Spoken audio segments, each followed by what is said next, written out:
J'oublie pas, mais tu sais, il a 2 enfants fantastiques. Je les ai 25 mars 2026.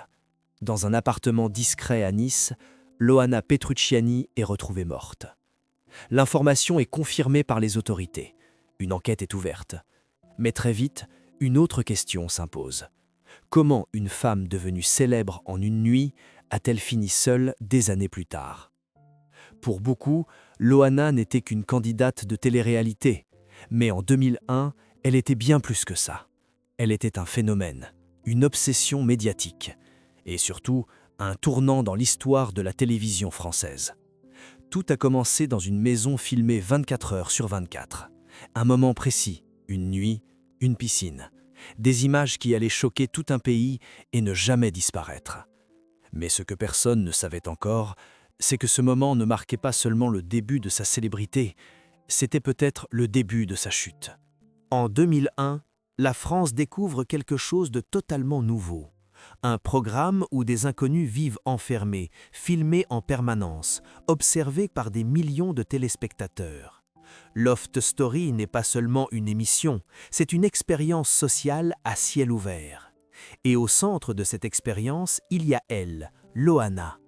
Au départ, rien ne la distingue vraiment.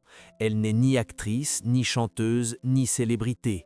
Juste une jeune femme blonde, au sourire fragile, qui entre dans une maison sans savoir qu'elle va en ressortir transformée et exposée comme jamais auparavant. Très vite, les caméras s'attardent sur elle, son attitude, sa douceur, ses moments de doute, mais aussi ses failles. Car ce que le public voit, ce n'est pas seulement une candidate, c'est une émotion brute. Une vulnérabilité presque palpable. Et puis, il y a cette nuit. Une nuit comme les autres, en apparence. La piscine, les lumières, les murmures. Et Loana, avec Jean-Édouard. Ce qui se passe ensuite ne devait rester qu'un moment privé. Mais rien n'est privé dans le loft. Les images circulent, rapidement. D'abord à la télévision, puis sur Internet, encore balbutiant à l'époque, mais déjà assez puissant pour transformer une scène en scandale national. La France est choquée, fascinée, divisée. Certains dénoncent une dérive, d'autres ne peuvent plus détourner le regard. Et au milieu de ce tumulte, Loana devient un symbole. Pas seulement de la télé-réalité, mais d'un nouveau rapport entre l'intime et le public. Pour la première fois, la vie privée n'est plus protégée, elle est consommée, commentée, jugée, et Loana en est le visage. Du jour au lendemain, elle n'est plus une inconnue, elle est partout, sur les plateaux télé, dans les magazines, sur les couvertures. Mais derrière cette ascension fulgurante, une question reste en suspens. Est-ce vraiment elle qui contrôle son image ou est-ce déjà trop tard? À sa sortie du loft, tout s'accélère. Les invitations s'enchaînent, plateau télé, interviews, séances photos. Chaque apparition est scrutée, analysée, amplifiée. Loana ne marche plus dans la rue, elle est suivie. Elle ne parle plus, elle est citée. Elle ne vit plus, elle est regardée. Très vite, les propositions affluent. Musique, mode, télévision. On lui propose de chanter, de poser, d'exister dans tous les espaces possibles. Et elle accepte, ou peut-être n'a-t-elle pas vraiment le choix. Car autour d'elle, une machine s'est mise en marche, une machine médiatique, puissante, rapide, insatiable, une machine qui transforme une personne en produit. Et ce produit doit continuer à exister, alors on la montre, encore et encore, on la met en scène, on raconte sa vie, on fabrique une version d'elle-même plus vendable, plus intense, plus dramatique. Mais à mesure que son image grandit, quelque chose d'autre semble s'effacer. Sa voix, ses limites, son contrôle. Dans certaines interviews, elle semble dépassée. Dans d'autres, elle sourit, mais ses réponses hésitent, comme si tout allait trop vite, comme si elle n'avait jamais eu le temps de comprendre ce qui lui arrivait. Et pourtant, personne ne ralentit, parce que le public en veut plus, parce que les audiences explosent, parce que Loana vend. Mais une question commence à émerger, presque silencieusement. Que reste-t-il de la personne derrière le personnage? Et surtout, que se passe-t-il quand la lumière s'éteint? Au début, les signes sont presque invisibles. Ils ne font pas la une des journaux. Ils ne provoquent pas de scandale immédiat, mais ils sont là, discrets, répétés, persistants. Après l'explosion médiatique, quelque chose change dans la trajectoire de Loana. Les apparitions deviennent plus rares, puis plus étranges. Ses interviews sont moins fluides, son regard semble ailleurs, comme si derrière l'image construite pour le public, une autre réalité commençait à apparaître. Selon plusieurs témoignages et reportages diffusés à l'époque, Loana traverse des périodes de grande fragilité. Elle parle de fatigue, de pression, d'un mal-être difficile à expliquer. Mais dans un univers où tout va vite, où chaque silence est remplacé par une nouvelle histoire, ces signaux passent presque inaperçus, car la machine continue. On l'invite encore sur des plateaux, on lui demande de sourire, de raconter, de divertir. Mais ce que le public ne voit pas toujours, c'est ce qui se passe hors caméra. Peu à peu, son nom est associé à d'autres mots, des mots plus sombres, dépression, isolement, addiction. Des termes qui apparaissent dans la presse, souvent sans détails précis, mais suffisamment pour créer un malaise. Selon certaines sources médiatiques, Loana aurait commencé à consommer des substances pour gérer la pression, pour dormir, pour oublier. Mais à quel moment cela commence-t-il vraiment ? Difficile à dire. Ce qui est certain, c'est que son image évolue, de star du loft à personnalité fragile. Et cette transformation n'est pas neutre. Elle attire un autre type d'attention, moins admirative, plus intrusive. Les caméras ne la suivent plus pour célébrer son succès, mais pour documenter ses difficultés. Chaque apparition devient une observation, chaque silence une hypothèse. Et dans cet environnement, une question devient de plus en plus présente. Est-ce que quelqu'un est encore là pour l'aider, ou tout le monde est-il simplement en train de regarder ? Au fil des années, les épisodes se multiplient. Ce ne sont plus des signes isolés, ce sont des cycles, des périodes où Loana disparaît, puis réapparaît soudainement, souvent dans un état qui inquiète. Selon plusieurs médias français, elle est hospitalisée à plusieurs reprises, parfois pour des raisons physiques, mais aussi et surtout pour des troubles psychologiques, des moments où tout semble s'effondrer. Elle parle de dépression, d'angoisse, d'un sentiment d'être perdue.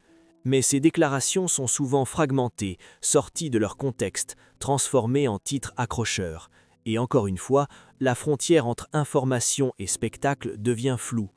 Dans certains reportages, elle apparaît affaiblie. Dans d'autres, elle tente de reprendre le contrôle, de rassurer, de dire que tout va bien. Mais ces deux images coexistent, et elles créent un contraste troublant. Car plus elle semble fragile, plus elle est exposée, comme si sa vulnérabilité devenait elle aussi un contenu, un élément de narration, un nouveau chapitre à exploiter. Et pendant ce temps, une autre réalité s'installe, l'isolement. Moins de projets stables, moins de repères, moins de structures autour d'elle. Selon certaines interviews, Loana évoque un sentiment de solitude grandissant, une difficulté à faire confiance, à distinguer les personnes sincères de celles qui profitent de sa notoriété. Et c'est là que le récit bascule encore un peu plus, car lorsque quelqu'un devient vulnérable, les relations autour de lui changent aussi. Certaines se renforcent, d'autres se détériorent, et parfois certaines deviennent dangereuses. Mais à ce stade, rien n'est encore clairement visible, seulement des indices, des fragments, des signaux faibles, et une impression persistante. Quelque chose ne va pas, mais personne ne semble capable ou prêt à arrêter ce qui est en train de se produire. Puis viennent les moments les plus critiques, ceux qui ne peuvent plus être ignorés.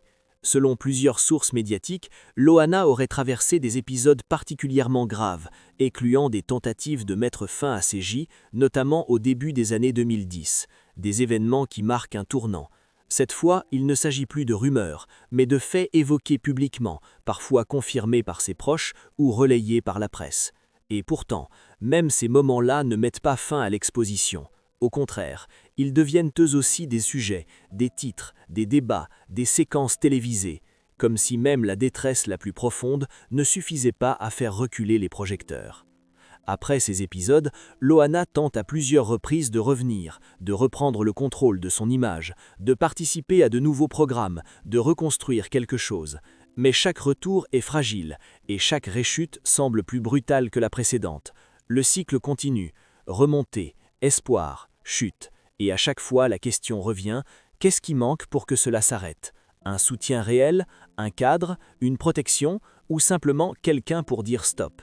Mais ce stop ne vient jamais, et pendant que ce cycle s'installe, d'autres éléments commencent à apparaître, des conflits, des accusations, des tensions avec des personnes proches, des histoires plus sombres, plus complexes, plus inquiétantes, comme si la chute ne concernait plus seulement Loana elle-même, mais tout ce qui l'entoure.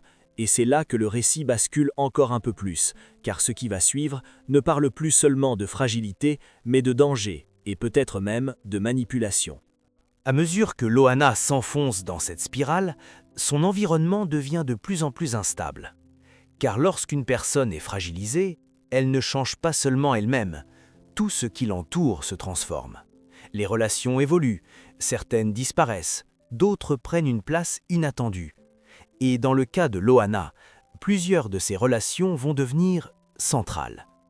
Selon différentes sources médiatiques, elle évoque à plusieurs reprises des conflits avec des personnes proches, des tensions familiales, mais aussi des relations sentimentales marquées par la violence.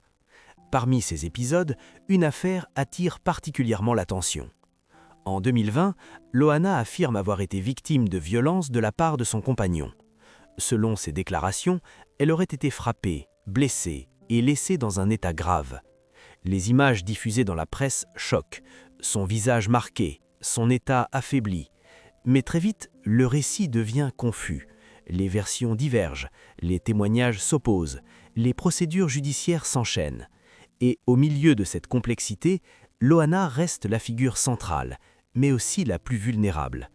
Car au-delà des faits eux-mêmes, une question plus profonde apparaît. Dans quel environnement vivait-elle réellement ? Était-elle entourée de personnes capables de la protéger ou de personnes profitant de sa fragilité ? Cette question ne concerne pas seulement sa vie amoureuse, elle touche aussi à sa famille. Selon certains médias, Loana engage également des actions en justice visant des membres de son entourage, y compris sa propre mère, pour des accusations graves telles que manipulation ou abus de confiance. Encore une fois, les informations sont fragmentées, souvent contradictoires, difficiles à vérifier dans leur totalité. Mais elles dessinent un paysage troublant, un environnement où la confiance semble absente, où les conflits deviennent publics, où chaque relation peut se transformer en affrontement. Et dans cet univers, une chose devient de plus en plus évidente. Loana ne semble plus avoir de point d'ancrage stable, pas de cercle solide, pas de structure protectrice, pas de limite claire entre ce qui est privé et ce qui est exposé. Et lorsque ces repères disparaissent, les risques augmentent. Mais ce que personne n'imagine encore à ce moment-là, c'est que les événements à venir vont dépasser le cadre des conflits personnels. Ils vont entrer dans une zone beaucoup plus sombre, une zone où les frontières entre accidents, violence et crimes deviennent floues. À ce stade de son histoire, une impression persistante s'installe, comme si chaque événement n'était plus isolé, mais faisait partie d'un même enchaînement. Un enchaînement de nuits, de perte de contrôle, de moments dont les contours restent flous. Car ce qui entoure Loana devient de plus en plus difficile à interpréter. Les faits sont là, les hospitalisations, les déclarations, les témoignages fragmentés. Mais le sens global, lui, échappe. Et c'est précisément ce qui rend cette période si troublante. Revenons sur ces épisodes. En 2009, lorsqu'elle est retrouvée dans un état semi-conscient, les circonstances ne sont jamais totalement clarifiées. Certains médias évoquent une possible agression, d'autres parlent d'un malaise, d'un contexte personnel fragile. Mais aucune version ne s'impose définitivement. Et déjà, une question apparaît. Pourquoi autant de zones d'ombre ? Les années passent, et en 2021, un nouvel événement vient renforcer ce sentiment d'inquiétude. Loana est hospitalisée après avoir consommé du GHB, une substance connue pour ses effets puissants, mais aussi pour son association fréquente avec des situations de vulnérabilité extrême.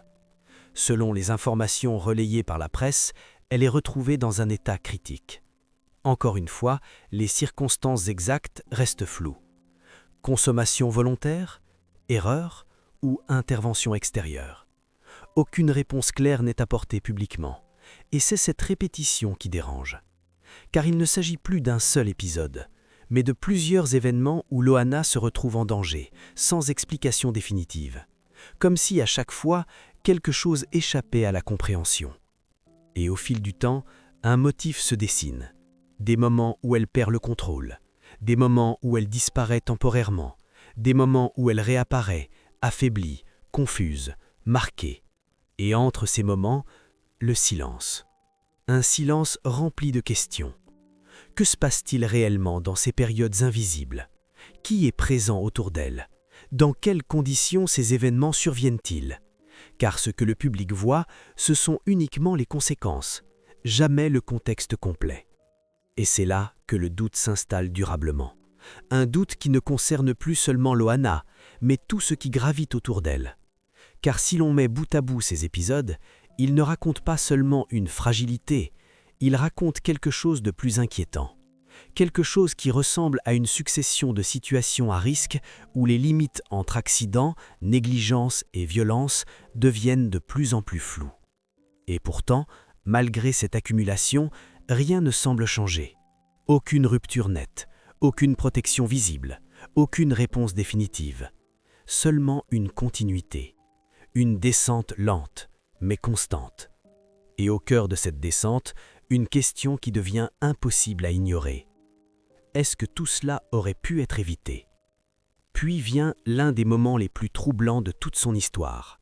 En 2024, Loana prend la parole, et ce qu'elle affirme va bouleverser encore davantage la perception de son parcours.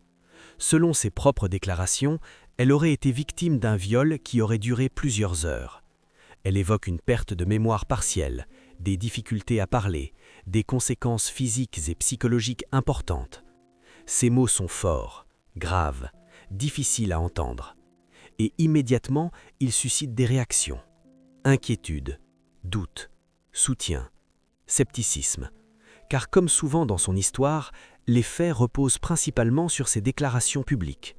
Aucune conclusion judiciaire définitive n'est rendue publique à ce moment-là. Mais cela suffit-il à ignorer ce qu'elle décrit? Ou faut-il au contraire y voir un signal d'alerte de plus? Car replacée dans l'ensemble de son parcours, cette déclaration ne surgit pas de nulle part. Elle s'inscrit dans une continuité, une succession d'événements où Loana se retrouve exposée, vulnérable, en danger. Et à chaque fois, la même mécanique semble se répéter. Un événement grave, une médiatisation, puis le flou. Comme si les réponses n'arrivaient jamais complètement. Comme si chaque épisode laissait derrière lui plus de questions que de certitudes. Et pendant ce temps, Loana continue. Elle parle, elle témoigne, elle tente d'exister dans cet espace où tout est à la fois public et incomplet. Mais plus elle s'exprime, plus une tension apparaît, entre ce qu'elle dit et ce que les autres acceptent de croire, entre son récit et les limites de ce qui peut être prouvé. Et c'est dans cet écart que se construit une partie du mystère. Car lorsque quelqu'un affirme des choses aussi graves et que ces affirmations restent sans réponse claire, le doute ne disparaît pas, il s'installe, il grandit et il contamine tout le reste. Alors, une question devient inévitable. Combien de ces événements ont été compris? Combien ont été minimisés? Et combien ont resté sans réponse? Car à ce stade, il ne s'agit plus seulement de faits isolés, mais d'un ensemble. Un ensemble qui dessine le portrait d'une vie marquée par des zones d'ombre constantes. Et lorsque ces zones d'ombre s'accumulent, elles finissent par former quelque chose de beaucoup plus lourd. Quelque chose qui ressemble à une trajectoire. Une trajectoire où chaque alerte semble mener à une autre, jusqu'à un point où la question n'est plus seulement ce qui s'est passé, mais ce qui va finir par arriver. Et c'est précisément cette question qui va prendre tout son sens. Et puis, il y a ce jour, le 25 mars 2026. Dans un appartement à Nice, Loana Petrucciani est retrouvée morte. L'information est confirmée par les autorités. Très vite, les médias relaient la nouvelle. Mais malgré la rapidité de la confirmation, les réponses, elles, n'arrivent pas. Une enquête est ouverte. Les circonstances exactes restent floues. Et immédiatement, une question revient. Que s'est-il réellement passé? À ce stade, aucune conclusion définitive n'est annoncée publiquement. Les premières informations évoquent une situation encore en cours d'analyse. Autopsie, contexte, dernier contact, tout est examiné, mais rien n'est encore certain. Alors, les hypothèses commencent à circuler. Certaines évoquent un possible problème de santé, conséquence de plusieurs années de fragilité physique et psychologique. D'autres parlent d'un accident. D'autres encore se demandent si cette fin pourrait être liée d'une manière ou d'une autre à tout ce qui a précédé. Mais aucune de ces pistes n'est confirmée. Et c'est précisément cette absence de réponse qui rend la situation si troublante. Car lorsqu'on regarde l'ensemble de son parcours, les signaux étaient là. Les alertes, les hospitalisations, les épisodes inexpliqués, les déclarations. Tout semblait pointer vers une trajectoire instable, une trajectoire dangereuse. Et pourtant, rien ne semble avoir interrompu ce chemin. Alors aujourd'hui, une autre question s'impose. Ce qui est arrivé à Lohama, était-ce imprévisible ou était-ce au contraire l'aboutissement d'années de dérive, visible par tous? Mais au-delà des circonstances de sa mort, une dernière interrogation reste, une interrogation plus large, plus dérangeante. Car si Loana était l'un des premiers visages de la télé-réalité française, alors son histoire pose une question que personne ne peut éviter. Que devient une personne quand elle est créée par un système qui ne sait pas la protéger? Et surtout, qui en porte la responsabilité?